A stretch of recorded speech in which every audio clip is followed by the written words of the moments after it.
আবারও সেই গুরুত্বপূর্ণ খবরের দিকে আমরা নজর রাখবো। সুপ্রিম কোর্টে পিছিয়ে গেল এসএসসি 2016 বাতিল হওয়া যে মামলা, সেই মামলার পরবর্তী শুনানি রয়েছে জুলাইয়ে, অর্থাৎ 2 মাস পিছিয়ে গেল সুপ্রিম শুনানি। আজ দীর্ঘক্ষণ ধরে সওয়াল পর্ব চলে আমরা দেখেছি, এবং 10:30টার কিছু পর থেকে শুরু হয়, দুপুর 2টোর আগে কিছুটা বিরতি এবং তারপর ফের শুরু হয়, কিন্তু ফের পিছিয়ে গেল এই শুনানি এবং পরবর্তী শুনানি হবে জুলাইতে। ঝুলেই রইল চাকরিহারাদের ভবিষ্যৎ। সুপ্রিম কোর্টে আজ সকাল থেকেই জোরদার সওয়াল চলতে থাকে।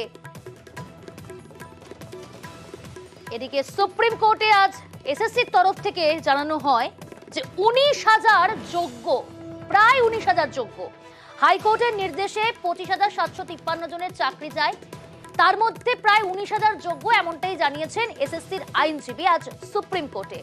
পরবর্তীতে তার মন্তব্য ছিল, এই সওয়াল পর্ব চলাকালীন তিনি বলেন যে রাজ্যের শিক্ষা ব্যবস্থার উপর প্রভাব পড়বে, এবং পরবর্তী সময় সুপ্রিম কোর্টের প্রধান বিচারপতি প্রশ্ন করেন এসএসসিকে যে কিসের ভিত্তিতে এই যোগ্য অযোগ্য বিভাজন।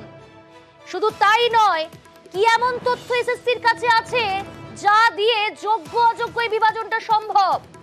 তখন এসএসসির তরফ থেকে বলেন এসএসসির আইনজীবী যে নাইসার তথ্যের ভিত্তিতেই এই যোগ্য অযোগ্য বিভাজনটা সম্ভব, এবং শুধু তাই নয়, অযোগ্য, সেই অযোগ্যদের তালিকা যেমন হাইকোর্টে দেওয়া হয়েছে, নাইসার তথ্যের ভিত্তিতেই সুপ্রিম কোর্টে এমনটাই জানিয়েছেন এসএসসির আইনজীবী জয়দীপ দাশগুপ্ত। সব মিলিয়ে আজকে নজর ছিল শুধুমাত্র চাকরিহারাদের নয়, গোটা রাজ্যের, কারণ সুপ্রিম কোর্টে আজ অত্যন্ত গুরুত্বপূর্ণ একটি মামলার শুনানি, এবং সেই শুনানিতে কি হয়, কি নির্দেশ দেয়, কি রায় দেয়, সেদিকে নজর ছিল। তবে পিছিয়ে গেল, 2 মাস পিছিয়ে গেল, পরবর্তী শুনানি রয়েছে ফের জুলাইয়ে। ঝুলেই তো রইল চাকরিহারাদের ভবিষ্যৎ। তারা আন্দোলন চালিয়ে যাবেন, আন্দোলন জারি রাখবেন, তবে অনশন তুলবেন কিনা এখনই সিদ্ধান্ত নেননি তারা। আলোচনা করবেন, তারপর সিদ্ধান্ত নেবেন তারা অনশন তুলছেন কিনা। তবে আন্দোলন যে জারি রাখবেন তা স্পষ্টতই জানিয়ে দিয়েছেন। কি বলছেন চাকরিহারারা, শোনাবো আপনাদের।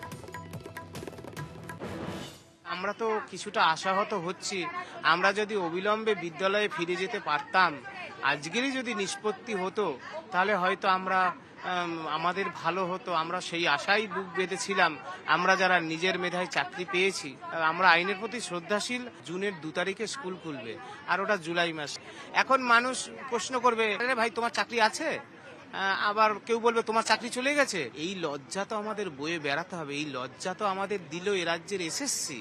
আমরা সর্বোচ্চ আদালতের উপর বিশ্বাস না রেখে যাব কোথায়? চাকরি ফিরে পাওয়ার দাবিতে আন্দোলন জারি থাকবে, সেটুকু আমরা বলতে পারি।